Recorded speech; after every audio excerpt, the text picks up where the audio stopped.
Isang mapagpalang araw sa ating lahat mga kapatid. Ako muli si Adrian Bernales ng Batch 3 at itong aking daily devotion. At ngayong araw pag-uusapan natin ay kung bakit mayroong excommunication sa church. At ang mga scripture natin na Bible verse ngayong araw ay Matthew chapter 18 verse 15 to 17. Ang topic natin ngayong araw ay medyo mabigat, ngunit napakahalagang konsepto sa loob ng ating church. Bago pa man tayo man-judge sa excommunication, tandaan natin na ito ay hindi hatred or rejection. Ito ay patungkol sa pagmamahalan at panunumbalik o restoration. Ang excommunication ay hindi simpleng pagtatakwil. Ito ay ang pinakahuli at seryosong hakbang sa church discipline. Ito ang panahon ng isang tao ay tinatanggal muna sa fellowship o communion ng local church. Ngunit bakit nga ba ito ginagawa? Kagaya ng sinasabi sa ating Bible verse ngayong araw na Matthew chapter 18 verse 15 to 17. Moreover, if thy brother shall trespass against thee, go and tell him his fault between thee and him alone.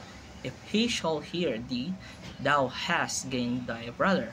But he will not hear thee, then take with thee one or two more, that in the mouth of 2 or 3 witnesses every word may be established. And if he shall neglect to hear them, tell it unto the church. But if he neglect to hear the church, let him be unto thee as an heathen man and a publican. Papansin natin dito na mayroong procedure o step by step ang mga gawain ng ating Panginoon pagdating sa correction.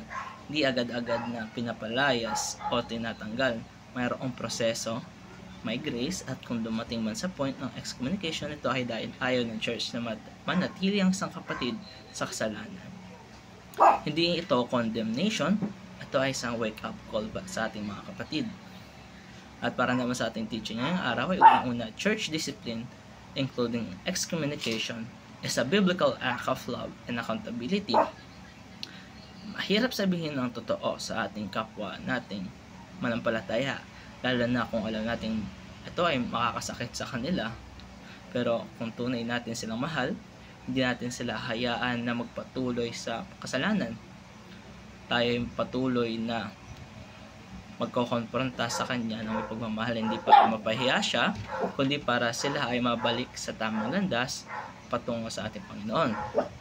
Kalaway, the goal of excommunication is repentance and eventual restoration to the body church. Hindi pa excommunication ang final goal, kundi restoration. Kaya kung ikaw man ay nadisiplina ng church, huwag kang mawala ng pag-asa. Hindi ka pinapalayas para pabayaan na lamang, kundi para ma-realize mo ang halaga ng pagkakaisa sa katawan ni Kristo at ang bigat ng kasalanan. Ikatatlo ay sin has consequences, but grace is always available to the repentant. Oo, may mga consequences ang sin, at may epekto sa relasyon natin ito sa ating Panginoon at sa kapwa natin manampalataya. Pero lagi nating tandaan na may handang biyaya ang Panginoon para sa atin. Laging bukas ang kanyang kamay para sa mga taong tunay na nagsisisi. At para naman sa ating application ngayong araw ay unang-una, speak the truth in love to fellow believers who are drifting from the faith. Kung mayroon tayong kilalang mga kapatid sa pananampalataya na lumalayo na sa Diyos, huwag tayong manahimik na lamang o huwag nating pansinin. Huwag nating hayaan silang mawala sa landas. Kausapin natin sila na may pagmamahal, itama natin sila na may mabuting asal, at ipagdasal natin sila. Kalaway, examine your heart and be humble when being corrected or rebuked by fellow believers. Hindi madali tanggapin ang ating mga pagkakamali at ang correction natin, pero ito'y bahagi ng ating paglago bilang Kristiyano. Kapag tayo ay napagsabihan, huwag agad magalit o umatras.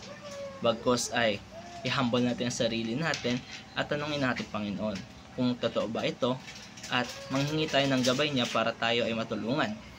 Ikatatlo ay uphold truth and be faithful to Christ without fear or compromise. Sa ating panahon ngayon, madaming kompromiso. Ang daming manampalataya na natatakot tumayo para sa katotohanan. Pero tayo ay tayo, piliin natin maging matatag at tumayo sa ating sarili pa. Huwag tayong matakot, huwag tayong mahiya, kundi tayo ay sa buhay natin ating pananampalataya ng may tapang at katotohanan. At tandaan natin na no member of the church shall be excommunicated without due process of the Lord. Hindi basta-basta.